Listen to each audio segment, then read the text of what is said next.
Speak to the Human is a podcast that explores how we build connections with people in their professional work.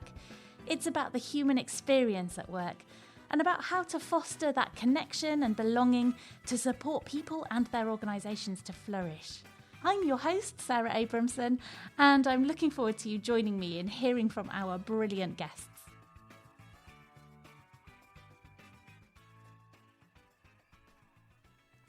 In this episode, I'm keeping the microphone in-house, interviewing Owen Rose, who is one of our partners here at Acteon.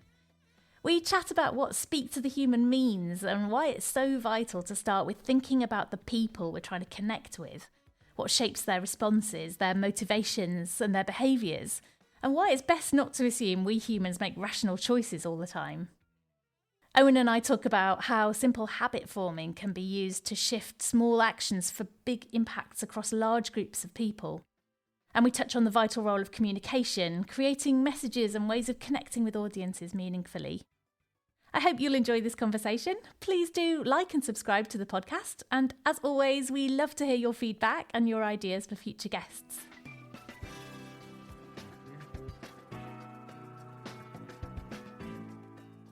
Hi Owen, welcome to Speak to the Human. I'm really happy to have you on as a podcast guest, even though it's a little odd for us to be kind of looking at each other through a screen rather than sitting together in the office. But we work really closely together at Acteon, and I guess one of the things that I really enjoy about working at Acteon is that between colleagues here, we have such interesting conversations all the time. So whether that's brainstorming for a project or just spontaneous chats in the kitchen, it's just we have so many colleagues that are great to chat with, and you and I talk a lot, and over time we've collaborated closely on how we communicate our behavioural approach and much more, and I'm really looking forward to sharing some of that thinking and why and how it makes a difference in the work that we do and the organisations that we work with. So welcome to Speak to the Human. Thank you, Sarah. It's great to be here and join the illustrious list of previous participants. It's episode 11, I think, isn't it? I've been waiting for my invitation. So it's great to be here.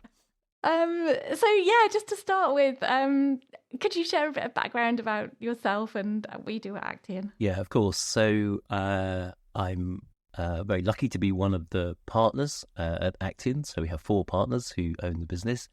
And as like in common with all the partners, I'm also a practitioner, so we're all very directly involved in the work that Acteon does. And I am one of our consultants here, part of a consultant team, getting the chance to work directly with clients, get involved in the really exciting range of different work that we do, supporting our clients with their different needs. And so it's I really enjoy, I guess, that balance of being, I guess, a leader of the business and helping to grow and shape our little business, but also to be hands-on with work and doing the work of the organisation as well. It's a very enjoyable combination. Brilliant. And you've been here for a while. That's a kind way of putting it. Yeah. How have things changed? Well, I'll leave it for you to say how long that has been and how have things changed over that period of time. Well, I think I've chalked up a quarter of a century with Acteon. Seeing the growth. So when I joined, I think I was the 13th person on the team. Do we yet have any colleagues that are younger than the amount of time you've been at Acteon? Don't even go there. I'm sure we do. Definitely, yeah. Yes, so we have colleagues who weren't born probably when I joined the company. But it's been, I guess, a fascinating journey, really. And thinking of the time and the changes that's encompassed. So I can proudly say I was involved in the first project using the internet that we did at Acteon, first using that as a means of communication and of information sharing. And obviously seen a whole host of changes, really, I guess, in working patterns, in technology over that time. I mean, fundamentally, I think we would say that our sort of core purpose and what we're trying to do hasn't changed really at all. We're trying to help people do the things that make them and their organisations more successful, and that's always been really the purpose of the organisation. But obviously, the ways that we do that and the ways that people are working have changed a lot. I think I was thinking about this a bit before, and I think a couple of maybe the big changes in our work that reflect wider changes in society and work over that time, a couple of them would be, I think one of them is certainly to say that in a way the breaking down of compartments and the kind of integration of different activities and services.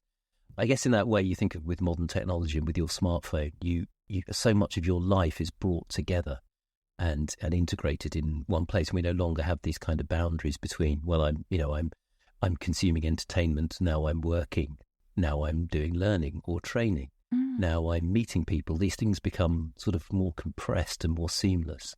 We even, these days particularly, the boundaries between home and work are much more, diffuse, and I think that probably is the way that we deliver communication, learning, the engagement interventions, again, becoming less compartmentalized, and there's a big drive to embed these things in workflow, make them part of a person's normal day, put the prompt or the learning or the communication at the point someone needs to use it, and make it as simple and as seamless as possible. I think that's been a kind of an ongoing change through the period. The other thing I think that's again reflecting perhaps the growth of the internet and social media is personalization. Is the ability to consume things, access things the way you want to, when you need to suit the needs that you have. These are big changes, and I think again a lot of the ways that we're working and responding to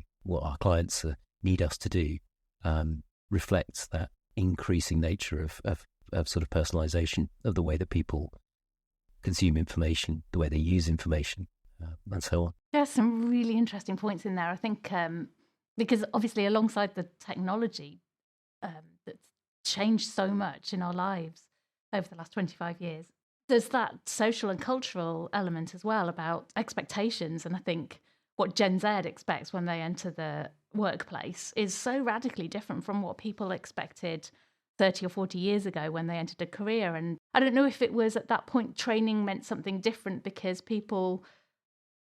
there was a different sort of set of expectations and a different sort of contract between, I don't mean literally, I mean in terms of sort of an understanding between employer and employee about what you have to do when you come to work.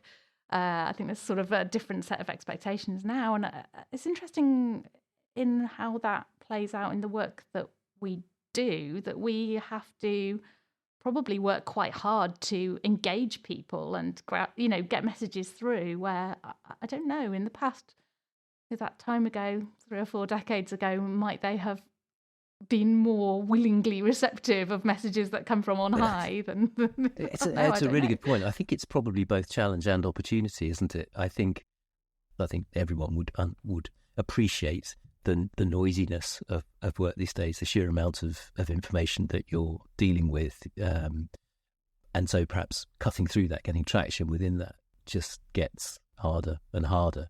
I suppose the counterpoint to that is that maybe there are more touch points, there are more ways of reaching people. I remember back in the day when I started doing sort of thing, the idea of the training day, especially the off-site training day, was still a very big thing, and I think was considered a kind of social perk, really. People, we knew that they were always very popular. I don't think they were popular particularly for the quality of the training. They were popular for the chance to go away with some of your friends and, get lunch somewhere out and generally have a good chat.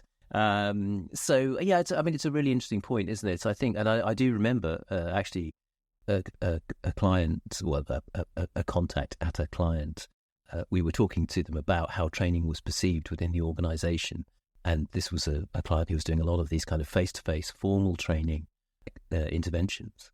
And this person describing the sort of approach to training within the organisation as being, training is something we do in the classroom, and then work is what we do in the workplace. And there isn't really a relationship between them. And what happens in the classroom stays in the classroom. We just do what our boss always asks us to do when we're back in the workplace. So yeah, I think there's definitely opportunity, and I think moving away from that idea as learning or training as somewhat differentiated from work is a really positive thing, actually. And you know, that the more we can integrate this as part of the experience, and recognizing that, you know, most learning comes through practice, doing the work. Actually, we can most effectively support learning and development, build engagement by actually supporting that experience rather than by creating a separate experience. Yeah. I mean, this relates to our phrase, speak to the human, which obviously is the title of our podcast. It's also the title that we give to our event, our annual event that we hold in June. I think the phrase probably came from you originally. Did it? Oh, I'd like to claim it. I'll officially take credit for it on the podcast. Just don't tell my colleagues. Yeah. What does it mean to you as a phrase? Well, yeah. I mean, I think I don't know if it's a penny drop moment, but I certainly. So obviously, as I said, you know, for the work we do at Acteon and the work I've been doing for 25 years is about helping people do things. You know, helping people do things that are positive for them, positive for their organisations, and knowing often through. You know, how hard that is to do, actually, how hard it is to influence behaviour. And you can create this wonderful learning intervention that you think is, you know, follows all the good principles. It looks magnificent, and it doesn't seem to make any change. And we, you know, and obviously as practitioners, we know that's often the case. And we know how hard it is to change behaviour, even when those changes in behaviour are massively in the interest of the people that you're trying to influence. And I read, I remember it was reading or rereading Nudge, the very well-known behavioural science book by Richard Thaler and Cass Sunstein. And I think I'd read it in the past and sort of, you know, thought, oh yeah, that's very relevant to what we do. But then rereading it and really thinking about it, and they talk about, I think a big point that they're trying to make, and really is the basis of kind of nudge theory, is they were talking particularly in terms of economics and people making financial decisions, like in their worlds of banking or managing personal finance. And they talked about this tendency of economists to always treat people as what they call homo economicus, you know, or they shortened it to econs. It's basically that humans, essentially the assumption that humans are essentially rational decision-making machines. So if you give them all the right information, they will make good choices which are in their own interests.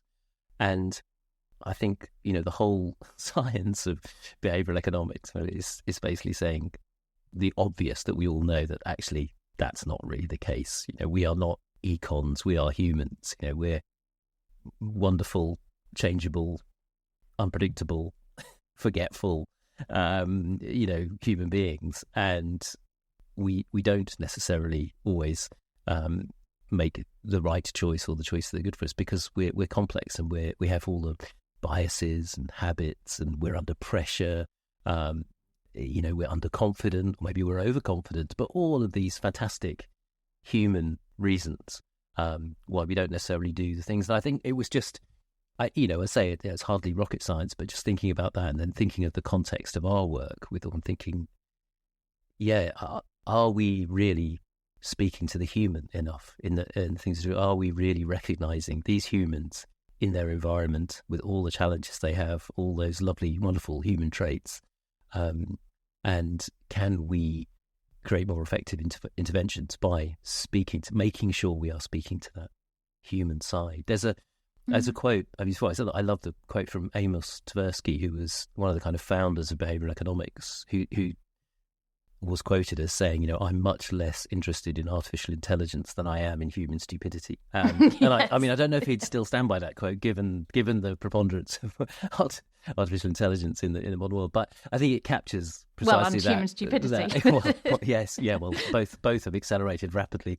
No, but I think it really captures that idea that there's, you know, to be human is amazing, is to be, you know, but is to err as well, and to be subject to all these complex biases. And I think there can be a tendency to, in communication, in learning, in engagement, and all these sort of things that organisations have to do, to feel, well, if we just tell people clearly enough with something that, you know, reads well and looks nice, they'll obviously then act on it. And experience says that isn't usually the case. It's a kind of fascinating area to lean into, the mess, isn't it? Like it's simultaneously understanding that we're dealing with complexity, but also trying to find simple ways of navigating through it and making things easier to do. So it's that sort of that friction and balance and all the nuance. I think obviously there's a whole sort of research world and there's a whole industry around behavioural science, and sometimes that's had a bit of a bad name in the last few years, and particularly through COVID. I think that the government sometimes was seen as being a little bit manipulative, and there was some bad press around behavioural science, unfortunately, because it's a really interesting area, and it doesn't mean that all behavioural science is excellent, but it opens up some questions that I think are a very interesting way of helping us to navigate stuff. So yeah, maybe you could talk a little bit about how we take some of the interesting thinking and kind of apply it to the challenges that we're trying to deal with. Yeah, I mean, I think that's really interesting, your point about the perception of behavioural science, and you're absolutely right. And I think certainly experiences during the pandemic highlighted that. I think it was, even really from the first emergence of nudge as an idea, a lot of people skeptical about this is kind of manipulation, really, of people, and I think, of course, it can be. I mean, there's that it really depends on the intent and approach of the people who are developing the nudges, isn't it? And I think doing that thoughtfully and with the right motives is, it's okay. So I think if you think about things like classic nudges we're all familiar with, like the speed limit signs that we all see on the roads and the smiley faces and the angry faces, that these are all nudges. They're prompts put into the environment to help you use a particular behaviour at the appropriate time. And I think most ordinary people would probably say, I don't think this is appalling manipulation or not trusting me to do the right thing. It's just sensible prompt to behaviours that actually most people would say are helpful and sensible. We could just completely do away with nudges like that and rely on people to just remember that they have to drive at 30 miles an hour in a built-up area or all the rest of it. But I don't think many people would think that's a better way to do it. So I think there's that. And I think the other situation in which often, the situation where we might be using behavioural science approaches or nudges in a workplace situation is sometimes in the workplace, there are things that people just need to do. That maybe it's to do with compliance or process and procedure. The workplace is a slightly different. Well, it shouldn't come as a shock to anyone that within your workplace there are expected ways of doing things. And usually the work we're doing is just trying to nudge or help people to use those processes, those procedures, to take those actions, which are it has been agreed are generally for the benefit of the people within the organisation and for the organisation. So I think you're right to flag the potential challenges here, but it's a powerful and helpful way. And generally, I think, the intention is to use these things to help people make choices which are positive for them. And you've been talking quite a lot recently about habits and exploring this idea of healthy habits broadly. Yeah. And it's an interesting way of taking all the stuff that you've been talking about and trying to make these things, as you've said, easy for people, embedded in behaviours, and just integrated into our ways of working, rather than that sort of, like you were saying, that sort of old-fashioned training day. Here's all the stuff we're going to inject into your brain, and then you go away and somehow you've learned to behave differently. Yes. It's about kind of integrating different things that we all need to do and trying to make those easy. But yeah, tell us a bit about where the thinking about habits has come from and how you're kind of applying it in work. Yes. So I suppose the focus on habits really came from, we're often involved with our clients in helping in situations where the challenge is that you need a large number of people to do things a little bit differently to get the impact that you want. So classic examples of this would be, say, in areas like conduct and compliance. So, to keep the organisation safe and healthy and to look after colleagues and to avoid reputational damage or direct risk to the organisation. you need, in many cases, if we're not talking about, highly regulated or particularly hazardous environments like, say, working on an oil rig or whatever, we're talking about, typical workplaces, maybe in, office workplaces, hospitality, that sort of thing. That often relies on most people just being sensible, being, thinking about the things they're doing and saying, am I doing this in the right way? Could this harm anybody else? Could it harm me? I'm handling data. Can I be confident about the way that I'm doing that? Am I sure about where this email has come from? Really quite simple, everyday things. But what you're trying to do is to get everybody within the organisation to do these things most of the time. And, it's that challenge of scale often that is really difficult to get through. So, obviously, in a way that organisations, if we stay in the compliance area, organisations have thought about doing this, is providing lengthy compliance training in all sorts of these core areas. It might be in sort of data protection, data handling, it might be in health and safety, going to all of the details as though you were trying to, help people become experts in data protection or experts in health and safety. Yeah, kind of. And really, I guess that in order to achieve the outcomes that you want, you don't really need to do that. That's not what you need. What you need people to do is just, if they see a trip hazard in the environment that they think, oh, that could be a hazard, I'll tidy that up, or I'll ask someone to help with it if it's not something I can do myself. Really, really simple interactions. And so, thinking about, well, how do you help people adopt these simple things? How can you try to encourage lots of people to do these things?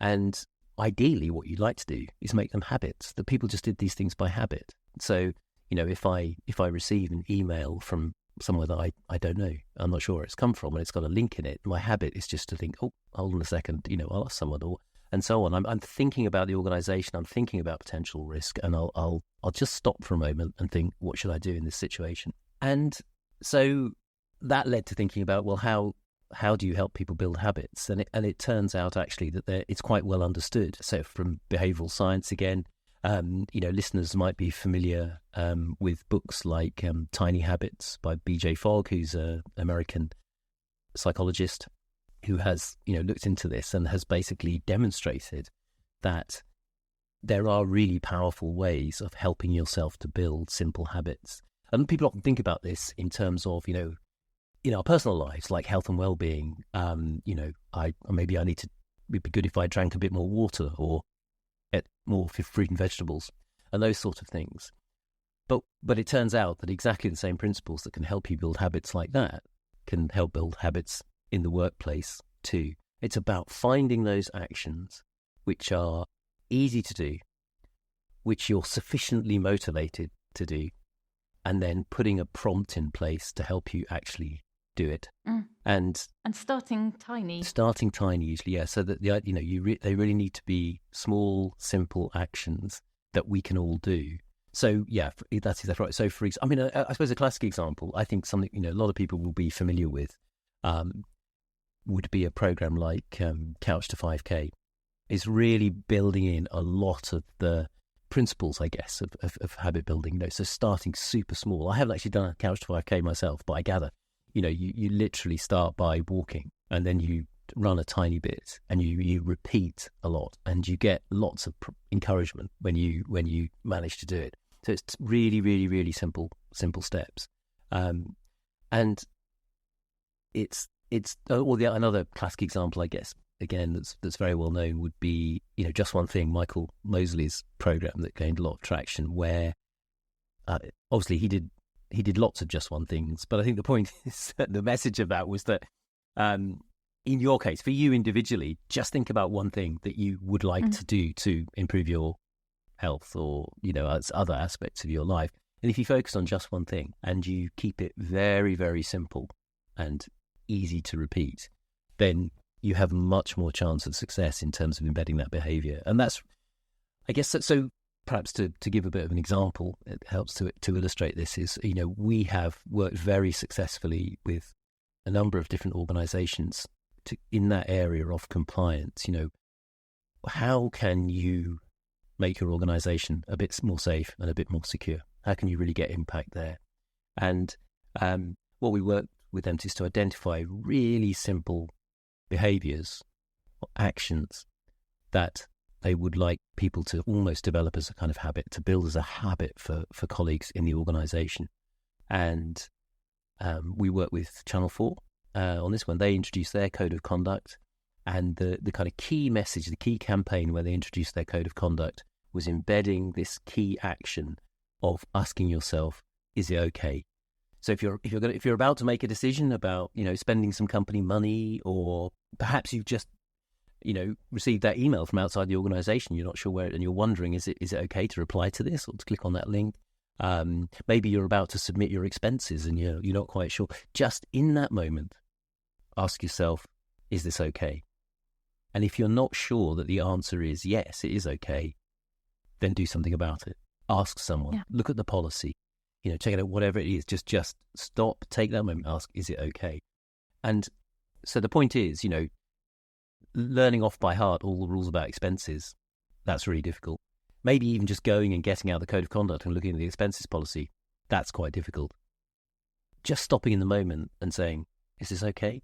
That's easy. That's pretty easy. So that's something we can maybe embed as a habit across the organisation. And we did a big campaign around that, linking that is it okay question to sort of the culture and values and the principles of Channel 4 to make it attractive, to help increase the motivation, and then putting lots of prompts into the environment to encourage people to ask that question. And it turned out to be fantastically successful.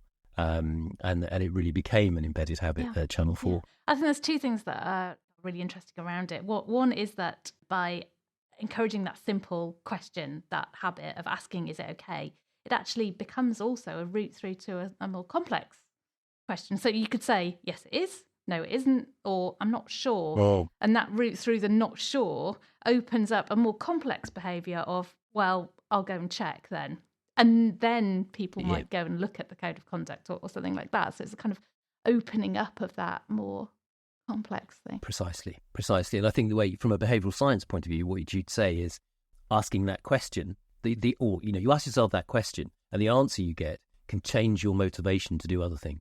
So if you ask that question, is this okay? Can I submit this as an expense? And you start to think, well, I could do, but if I'm wrong, maybe it'd be a bit embarrassing. I might get called out, and I don't want that to happen. So suddenly my motivation has increased to go and check the policy.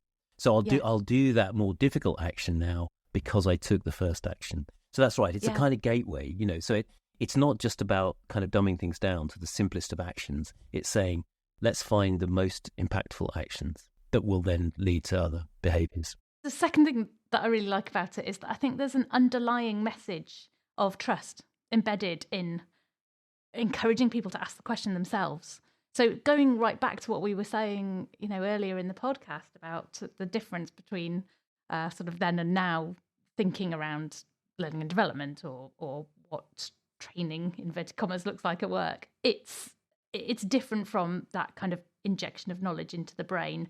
We are giving you the instruction of how to do it. That communicates, we don't yet trust you, really. We need to tell you how to behave. Whereas this kind of thinking has evolved to a point where it's like, we do want to trust you and we want to empower you. And actually, we want to give you the space to make the decision. So we're encouraging you to ask the question, which feels quite substantially different. It does as well. I think, absolutely. I think it is empowering you to ask the question and you to kind of find the right answer. So you are absolutely empowered to do that. I think the other thing that's really important to say is then as well, so you have a kind of, you might say the kind of behavioural approach of finding that simple gateway action, the thing we can make a habit. And, the way you get impact is by getting most of the people doing that action more of the time. So you're not saying it's not perfect. It doesn't be in every case, in every time, but you will get much more impact by embedding that simple habit than by providing people with very complex training in all of these areas.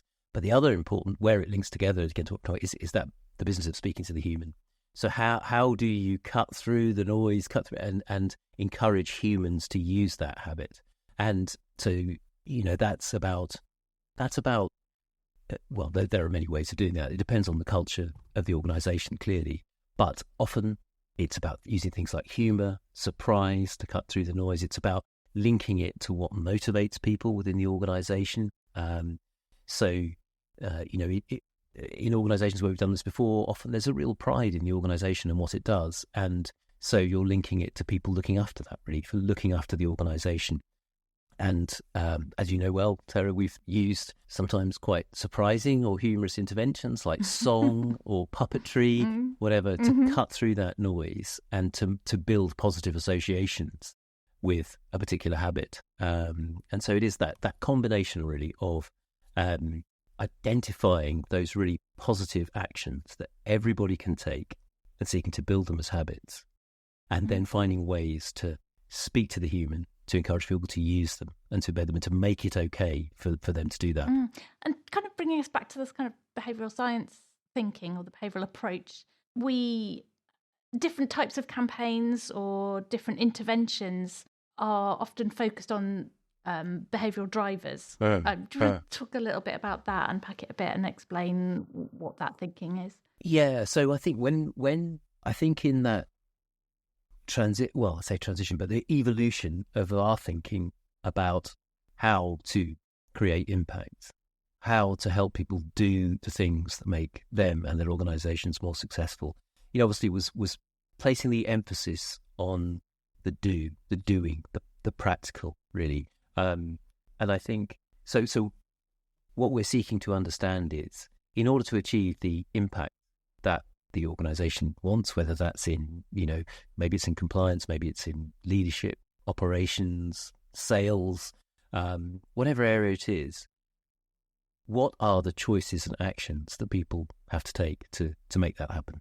And it's really interesting how often it turns out actually that quite big outcomes can depend on quite a few quite simple actions and choices. So we work with organisations to identify the choices and actions that underpin success for the individuals and for themselves, and then to help them prioritise those as well, to think about, what are the ones that really make the difference. So perhaps an example of that as well, in one of these areas that we work quite a lot would be in areas like equity, diversity and inclusion. So helping quite a hot topic at the moment. Yes.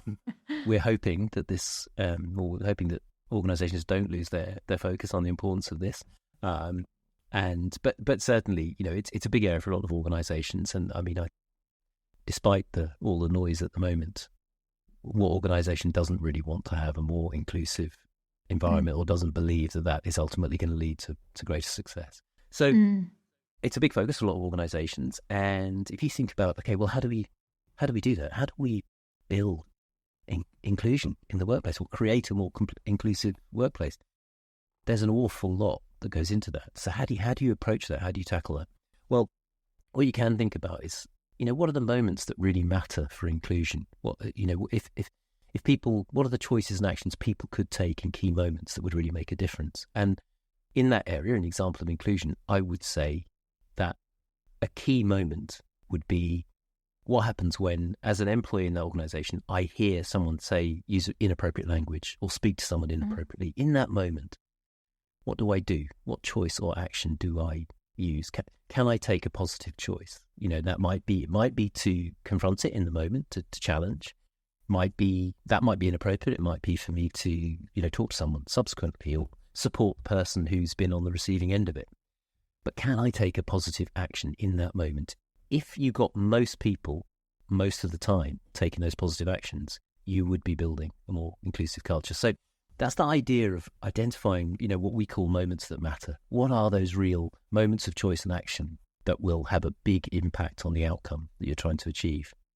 And then when you've prioritized those moments that matter, is things that, well, how can we shape them? How can we help people make good choices in those moments? And that's where we look at those, and we've learned from behavioural science really that there are these three key drivers of behaviour in the moment. For all of us as humans, in those moments when we make choices and actions, they're really driven by three key things. So that is motivation. So do I understand the value of this? Do I want to do it? Is this meaningful to me? Is it going to benefit me? Is it going to benefit somebody else? That's motivation. That's key driver. Second key driver is capability. Can I do it? Do I have the skills, the ability, the knowledge? Do I understand what it is that I need to do? Can I do it? So that's the second one, capability. And the third one is opportunity. Key one, often overlooked. Do I have the chance to do it? And so a classic example of that would be, if this is a behaviour that depends on me using a piece of kit, is the kit there and does it work? Because if it isn't, I might have the motivation, I might have the capability, but I won't have the opportunity. I should just say this, but I'm very pleased I remember all three of the behavioural drivers that we base our work on, because we should probably share why that is. Yeah, we should probably do that. Yeah. So last year's Speak to the Human event, we put a poster on the wall. I think it was about what topics people might like to discuss in this sort of free topic discussion right at the end of the day. Having talked probably at some point about our behavioural approach, I failed to put a pen up with the poster. So we were kind of looking at this poster all day, wondering why nobody had added any comments. And yeah, that was because I had not given them the opportunity to do it. That was the lack of opportunity, beautifully illustrated. I'm sure it was deliberate. Yeah. So Owen tried to take the piss. So I then took it upon myself to launch into an explanation of the three drivers and forgot one of them. So it was a long day. It was the end of the day. It wasn't a very good day. But anyway. I had this like kind of a 2-second pause while you were trying to remember capability before I thought, I'm going to have to shout this out. So yes, I'm pleased. I've been practicing and I can now remember the three drivers of both. So yeah, just to recap, I guess. So in those moments that matter, what determines the choices and actions people take will be their motivation, their capability, and the opportunity. And that's a helpful lens to look at. How you can help people make good choices. And I think typically it is true to say that within a lot of organisations, quite often where something is not happening, there's a big emphasis on capability. Oh, it's because people we need to train them, we need to teach them, they don't know how to do it, we need to train them. That's the quick answer. That's the intervention we go for. And in so many areas we find actually capability often is not that complex. If it's not a specialist process, if it's not a specialist procedure, the capability is often not the issue. It's actually more likely to be to do with motivation. So, am I engaged with this? Do I understand the need? Am I paying attention to it, frankly? I mean, there's a lot of noise and other pressures. Or opportunity. And maybe, a little example of that, if we have time, it would be really interesting when we with a client of ours who in the retail sector, and the part of their business we were working in involved part of their business where customers come into the office, and they, it's essentially the transaction process requires customers to come in, they discuss options, the kind of products they'd like. So it's basically a customer service environment where the staff are meeting customers face to face. Of course, during the pandemic, obviously this was challenging, but after initial lockdowns, they were able to open up these offices again with appropriate procedures, of course, one of which was hand sanitizing. So regularly, or absolutely for staff, regularly hand sanitizing, and certainly between each customer visit. And I think it was about 6 months after they were able to reopen them, there was a concern that the hand sanitizing was kind of slipping. It started really well, especially surrounded with all the government messaging, and people were really good at it, really doing it diligently. But this was slipping, and they were doing some mystery shopping and sort of detecting that people were not keeping up their hand sanitizing procedures as they might be. And so they wanted to obviously to boost these back up again. And we got involved in a workshop to look at ways of doing this. And I think our client, and possibly we did as well, went into this workshop thinking, well, this is either going to be about motivation or capability, really. It's either that, capability seems a bit unlikely because it's quite easy to sanitize your hands, but maybe. But it's probably motivation. It's probably people are just, they're not switched onto it enough, or they've become a bit complacent. They think actually it doesn't make that much difference. And we were quite surprised by the outcome when we thought about these key drivers. What it turned out, in fact, was happening. So during the workshop, one of the people in the workshop was a stakeholder who was in one of the customer service assistants working in one of these premises, and they said, well, the reason that this is happening is because we don't have the sanitizer. We don't have the sanitizer in the offices. We also, fortunately, had someone in the workshop from logistics who said, well, that's ridiculous. We are sending out industrial quantities of hand sanitizer to all of our branches. It cannot be the case that you don't have it. But what transpired was that the sanitizer was being sent out in kind of 5-litre containers, which then needed to be decanted into the little squeezy top bottles that you actually use to hand sanitize your hands. And obviously over time, those little squeezy top bottles had got a bit manky, and they'd been chucking them away, and they hadn't had any supplies. So they had lots of hand sanitizer kind of in the back office, but they weren't decanting it and putting it out for people to actually use in the workplace. So it turns out that on the face of it, it wasn't necessarily about motivation. It wasn't about capability. It was just a question of opportunity. So people might have been perfectly motivated to do it. They knew what they had to do, but they just didn't have the hand sanitizer in the right place at the right time. So I think that's, one of those examples where taking that lens, that behavioural lens, can really help you understand why is it that people are not doing the things that we need them to do. Yeah. And in that case, actually led to an incredibly simple solution. It's a really good example on two fronts. One is the opportunity, as the way you've been talking about it. The other is the importance of getting the right people together to problem solve and to understand what's going on. And, it's speak to the human, it's listen to the human, isn't it? I mean, of course, finding the right people and asking the right questions. Something that probably to one person out of your group is blindingly obvious, or that you've got two separate pieces of information that when you brought them together, everyone's kind of going, oh, right, yeah, that's an obvious thing that we need to solve. But you probably wouldn't quite have got there without bringing those people together.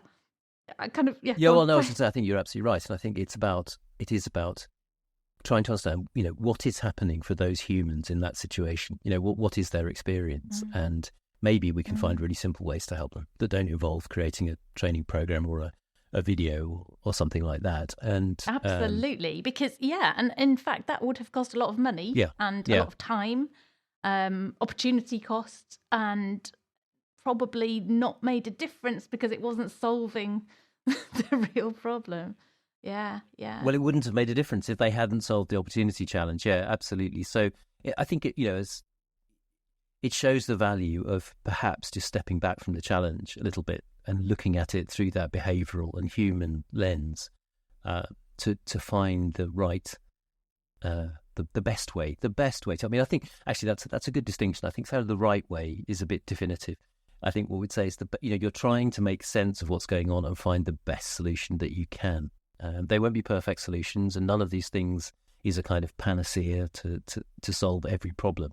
But you're trying to find, the best with the levers that you have available. What is the best support, help, intervention we can provide to people? So that example also reminds me of a story that you have used and told a few times, because it's got it's similar in some ways, but more historical, and about a similar action and behaviour and habit, actually, but also about the importance of listening to people and exploring what's happening, which is, I think the example I'm referring to. So I'll let you tell the story.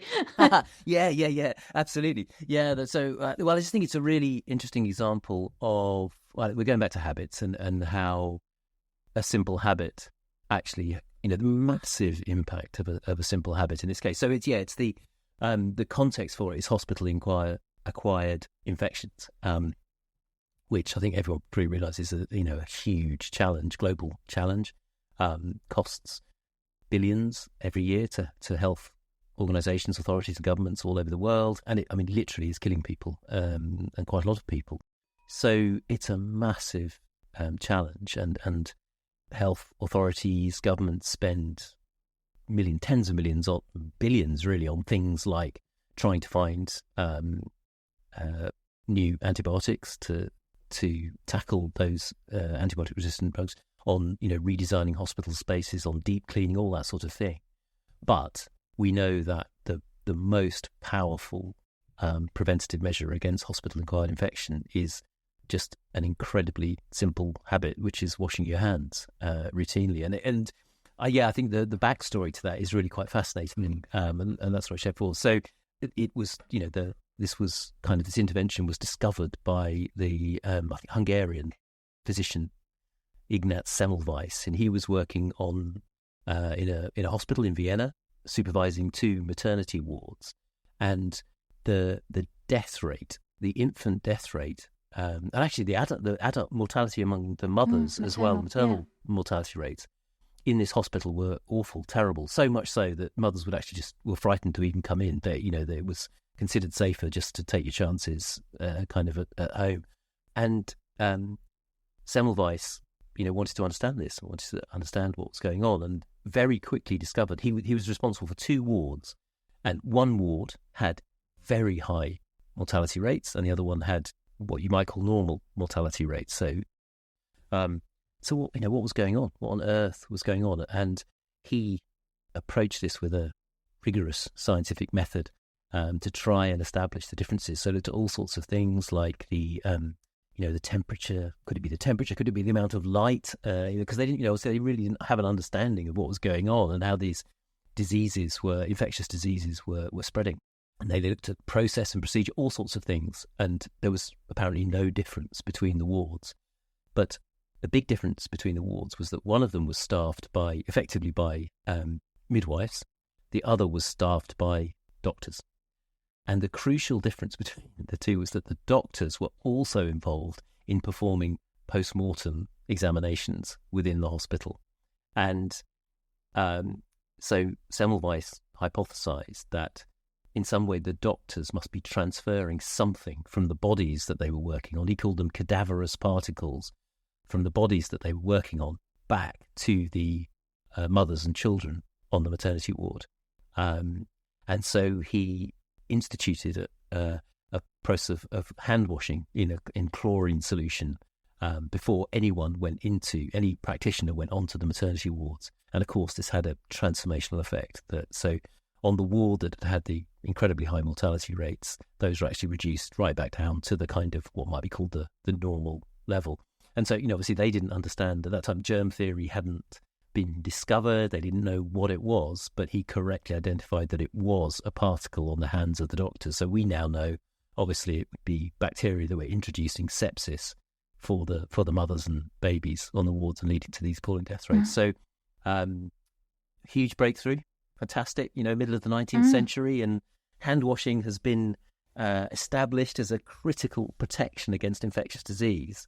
But it's a bit of a sad story because Semmelweis sort of failed to persuade the medical profession that that's actually what was happening, because the medical profession just weren't prepared to believe that doctors could be causing this, that they could cause death in this way.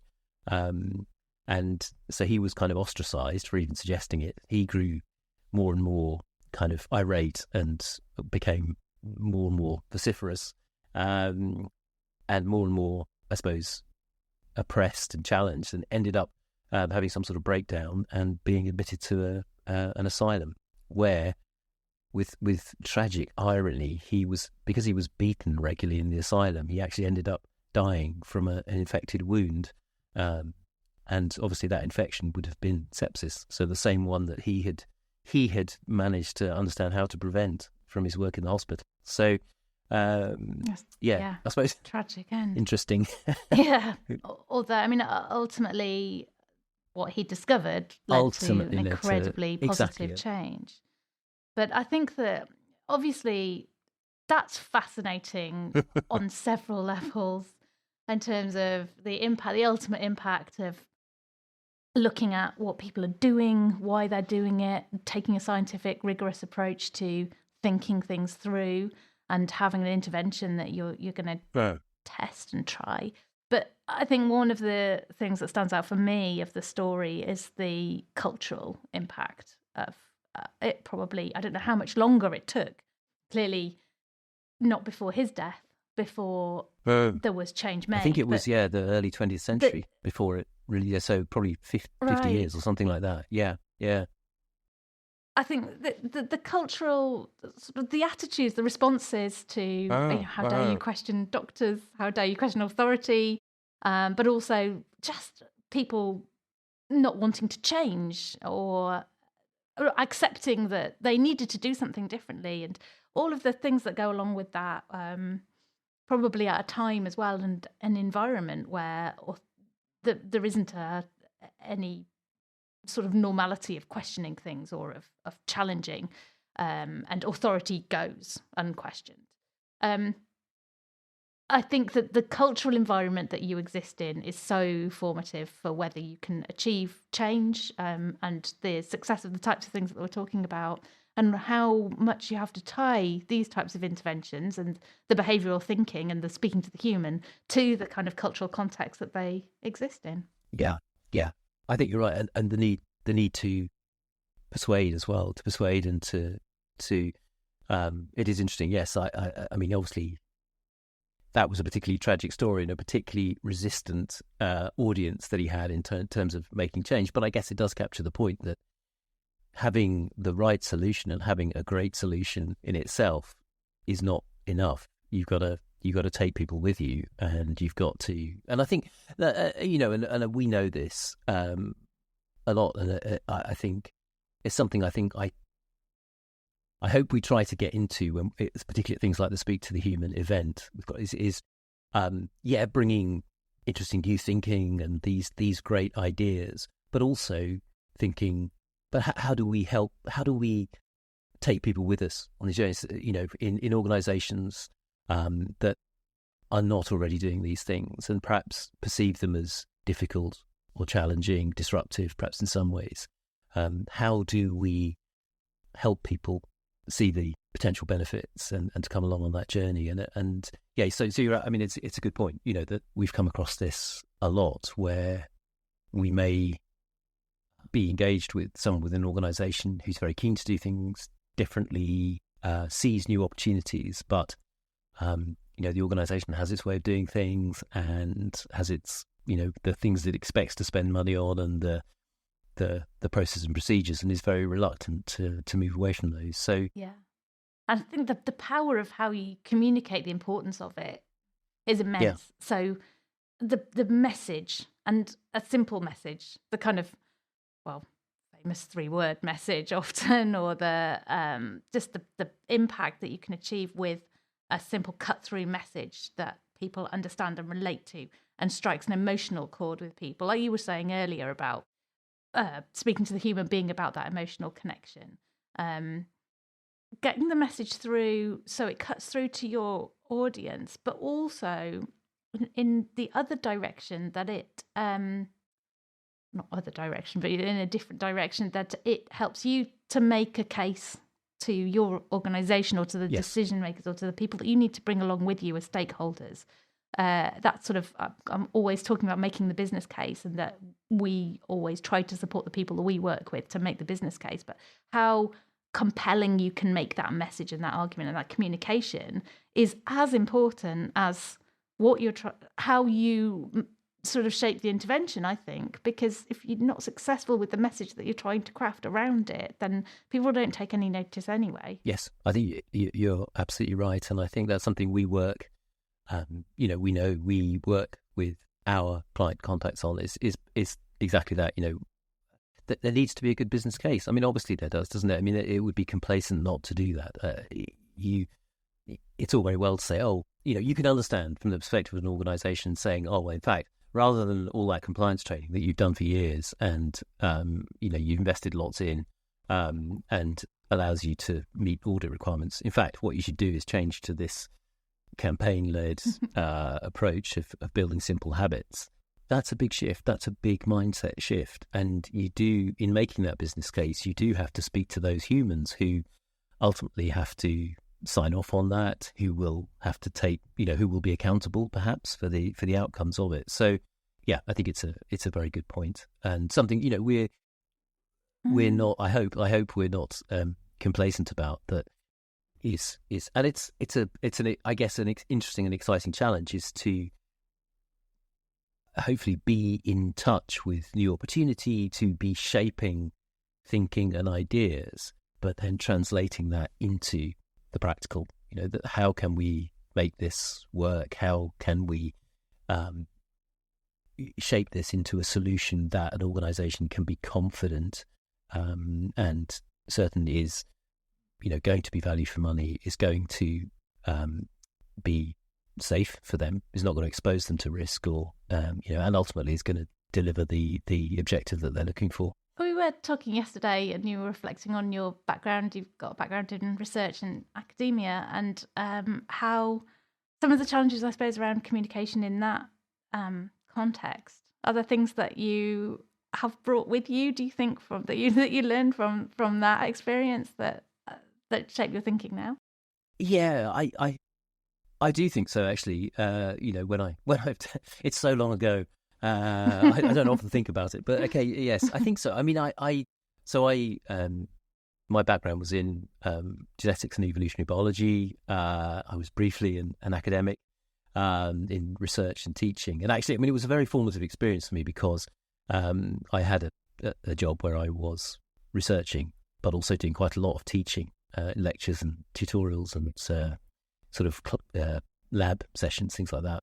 And what it taught me was that I enjoyed the communication, the teaching, the engagement much more than I enjoyed the research. So actually led to my change of career. But I absolutely don't regret sort of that experience of the research and that scientific, I suppose, professional development, I suppose, in science. So I think it was very valuable. I think it gives you what I think it might be referred to as a sort of healthy skepticism. So it teaches you to question things, to not take things at face value. It's just an expectation. If a claim is made, you think, okay, well, what's the supporting evidence? Can I cross-reference that? What are the sources for this? And I think that's a healthy a healthy skepticism is a good thing to have. It'd be good if there are a bit more of it around at the moment, I think, in our post-truth world. Absolutely. Well, critical thinking skills, isn't it? It's just like not just taking something in front of you, and absolutely, particularly, yes, like you say, post-truth environment. Yeah, and I think another thing as well is that's valuable is, there might be a tendency to think that scientific research is tremendously kind of, I suppose, methodical and neat, and you do experiment, you get your results, you interpret them and write the paper, and whilst maybe it certainly wasn't true for me, but I think more generally it's almost true that it's messy, really. Actually, it's very messy. Results are usually messy. There's lots of other stuff going on. People are doing other things. There's lots of there is a real kind of avalanche of information, and what you're trying to do is make sense of it, make the best sense of it you can, and reach the best conclusions. And then, of course, another crucial aspect, and I think something often, well, perhaps is, I don't know whether this sense of science is growing, is that it's, again, often the most eminent scientists, or the ones we hear most from, are not necessarily doing the most cutting edge or the best research, but they're the people who tell the most compelling stories, and that's and also tell those compelling stories, and also attach them to current needs, make them relevant. Again, it speaks to that idea that it's good to have a great idea and a powerful solution, but it's not enough. Yeah. You need to persuade, and you need to take people with you on that journey in order to make it effective. Yeah. I think probably the single common thread that I've had through my whole career is being around communication and the importance of it, and how often people overlook how crucial it is. And but I think you're entirely right that often really good stuff is overlooked because it's so badly communicated, and that's true in science. It's true in politics. We've got world leaders who are in place not because of their competence, but because they are getting their message through more effectively than people who maybe maybe more competent. Exactly. And that's right. They understand the channels, and they're using them very powerfully. So I'm really appreciative of the time that you've given to the podcast. Thank you. It's been. I think we could probably talk for hours, Owen, and it's quite tempting. I could ask you like 20 more questions without even thinking about it, but we need to stop at some point. We can do another podcast soon. So. Absolutely. In fact, that would be good because we're busy planning our event for this year. For June, and I think we're both really excited about the speaker lineup with the theme around opportunity, risk, and permission to fail. And it would be really good, maybe, I think, to have another conversation about what that's looking like and what our ideas are for what we want to pull out during that day. So let's do that. I'd love to do that. Yeah, cool. So to finish with the final questions that I ask everybody on the podcast is speaking to you as a human, Owen. What's exciting you at the moment, and what are you kind of looking forward to or motivated about, either in or out of work, or both? Yeah, this is, because obviously I've listened to the previous 10 episodes. I know that you always ask this question at the end, and it's the one that I was most frightened of, and probably should have thought a bit more about, actually. So, what motivates me most? That's a good question. Well, something I suppose.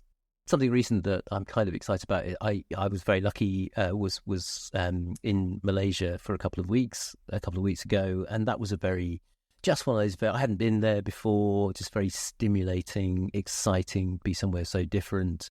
Meet lots of different people, and to a certain extent, different cultures, and that was just very, very stimulating. And so, I think it's definitely, as these things often do, motivated me to think about other possibilities for travel and new places to go. It's also made me very much look forward to the coming of spring and possibly some warmth. That would be quite nice, and maybe some light actually would be great as well. Yeah. So yeah, that's all quite exciting. Brilliant. Yes. Yeah, I was really jealous of that trip. Haven't seen the photos yet. Need more of those. That's fantastic. Thank you. It's been really good to talk through some of this stuff and to sort of hear more of your thinking around it and those stories and bringing to life our thinking at Acteon. So thank you so much for your time. I hope everyone's enjoyed listening to this. As always, please do send us any ideas for podcast topics or speakers, and we're always interested to hear those. So thank you, and bye for now. Thank you, Sarah. Bye-bye.